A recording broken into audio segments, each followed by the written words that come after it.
বনগাঁ স্বরূপনগরে তৃণমূলের জয়ী প্রার্থী বীণা মণ্ডলের বাড়ি বিজেপি সমর্থকরা ভাঙচুর করা হয়েছে বলে অভিযোগ করা হয়েছে তৃণমূলের তরফে। মঙ্গলবার রাতে অভিষেক বন্দ্যোপাধ্যায় অভিযোগ করেছেন দলীয় মহিলা প্রার্থীর গাড়িও ভাঙচুর করা হয়েছে এবং তাকে শারীরিক নিগ্রহ করার চেষ্টা করা হয়।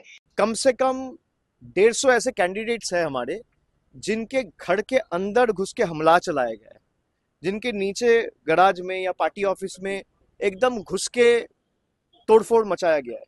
तो ये है बीजेपी का, भाजपा का भरोसा का मॉडल। बाकी लोग तय करें।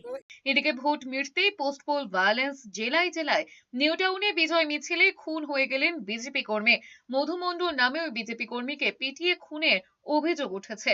জানা গিয়েছে সোমবার ফলাফল ঘোষণার পরে বিজয় মিছিল বেরিয়েছিল বিজেপির এবং সেখানে মধু মণ্ডলও ছিলেন।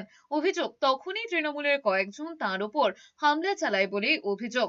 মধু মণ্ডলকে ব্যাপক মারধর করা হয়। তাকে উদ্ধার করে হাসপাতালে নিয়ে গেলে চিকিৎসকরা মৃত বলে ঘোষণা করেন।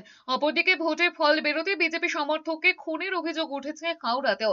বিজেপির জয়ের উৎসবে যোগ দেওয়ার পরে বিজেপি সমর্থক যাদব বরকে পিটিয়ে খুন করা হয় বলে অভিযোগ। রাতে বাড়ি ফেরার পথে তৃণমূল হামলা করেছে বলেই অভিযোগ। বিজেপি সমর্থককে খুনের অভিযোগে এক অভিযুক্তকে গ্রেফতার করা হয়েছে।